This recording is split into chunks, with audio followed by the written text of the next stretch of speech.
नमस्कार, 16 अगस्त की शाम आप हैं मेरे साथ ZTV रेडियो न्यूज पर, जहां देश विदेश की खबरें लेकर के आती हूं मैं प्रश्न बनेगी बेस्ट। और वक्त है न्यूज हेडलाइंस का।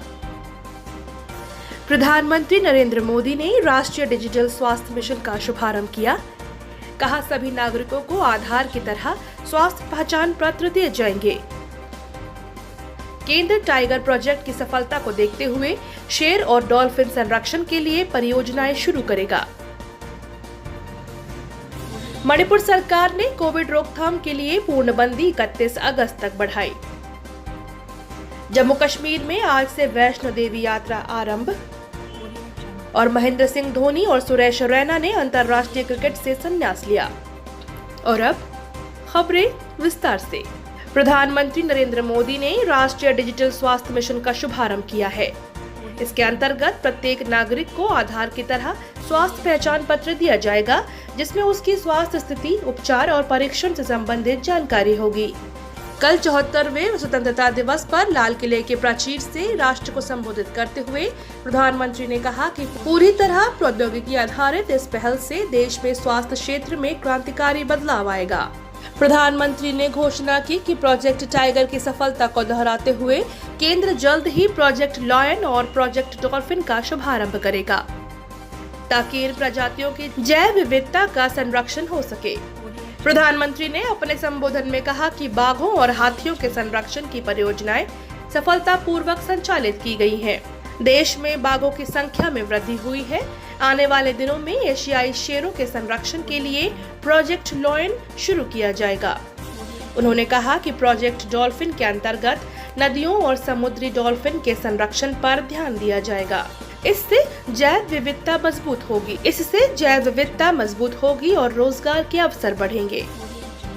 चुने हुए 100 शहरों में प्रदूषण कम करने के लिए एक जन भागीदारी के साथ एक आधुनिक टेक्नोलॉजी का उपयोग करते हुए हम उसे प्रदूषण कम करने की दिशा में एक मिशन मोड पे काम करने वाले हैं। भारत इस बात को गर्व से कह सकता है, भारत उन बहुत कम देशों में से एक है जहां जंगलों का विस्तार हो रहा है। अपने बायोडायवर्सिटी के संरक्षण और संवर्धन के लिए भारत पूरी तरह से संवेदनशील है। हम लोगों ने सफलतापूर्वक प्रोजेक्ट टाइगर, प्रोजेक्ट एलिफेंट सफलतापूर्वक आगे बढ़ाया है। मणिपुर सरकार ने राज्य में कोविड संक्रमण की रोकथाम के लिए पूर्णबंदी 31 अगस्त तक बढ़ा दी है। कल 192 लोगों के कोरोना पॉजिटिव पाए जाने के बाद संक्रमितों की संख्या बढ़कर 4390 हो गई है। राज्य में ऐसे संक्रमित लोगों की लगातार पहचान हो रही है, जिनका राज्य से बाहर का कोई इतिहास नहीं है। पिछले 24 घंटों के दौरान 78 लोगों को कोविड संक्रमण से स्वस्थ होने के बाद अस्पतालों से छुट्टी दे दी गई। राज्य में कोरोना संक्रमण से मुक्त होने की दर 55.53% हो गई है। और जम्मू कश्मीर में माता वैष्णो देवी यात्रा आज से आरंभ हो रही है। कोरोना संक्रमण के कारण यात्रा 18 मार्च से लगभग 5 महीने के लिए बंद थी। माता वैष्णो देवी श्राइन बोर्ड के मुख्य कार्यकारी अधिकारी रमेश कुमार ने कहा कि पिछले सप्ताह के दौरान प्रत्येक दिन केवल 2000 श्रद्धालुओं को ही यात्रा की अनुमति होगी। इनमें 1900 श्रद्धालु जम्मू कश्मीर के और शेष 100 बाहर के होंगे। उन्होंने बताया कि यात्रा पंजीकरण काउंटर पर भीड़भाड़ से बचने के लिए केवल ऑनलाइन पंजीकरण के बाद ही यात्रा की अनुमति दी जाएगी। श्रद्धालुओं को अपने मोबाइल फोन में आरोग्य सेतु ऐप इंस्टॉल करना होगा, फेस मास्क लगाना अनिवार्य होगा और प्रत्येक यात्रा प्रवेश स्थल पर थर्मल स्कैनिंग की जाएगी। 10 साल से कम उम्र के बच्चे, गर्भवती महिलाओं और अन्य रोगों से ग्रस्त व्यक्ति, 60 वर्ष से अधिक उम्र के लोगों को यात्रा न करने की सलाह दी गई है। जम्मू कश्मीर के बाहर और केंद्र शासित प्रदेश के रेड जोन जिलों से आने वालों की कोविड नेगेटिव रिपोर्ट देखी जाएगी और संक्रमण मुक्त लोगों को ही भवन तक जाने की अनुमति होगी। शुरू में पिट्ठू, पोनी और पालकी की अनुमति नहीं दी जाएगी। मुख्य कार्यकारी अधिकारी ने बताया कि अटका आरती और श्रद्धा सुमन विशेष पूजा के लिए बुकिंग अगले आदेश तक बंद रहेगी। तेलंगाना के मुख्यमंत्री के चंद्रशेखर राव ने राज्य में तेज वर्षा को देखते हुए अधिकारियों से सतर्क रहने के लिए कहा है। उन्होंने मंत्रियों से भी अपने जिलों में अधिकारियों से निरंतर संपर्क बनाए रखने को कहा है। राज्य में वर्षा के कारण कई स्थानों पर बाढ़ का पानी सड़कों पर आ गया है।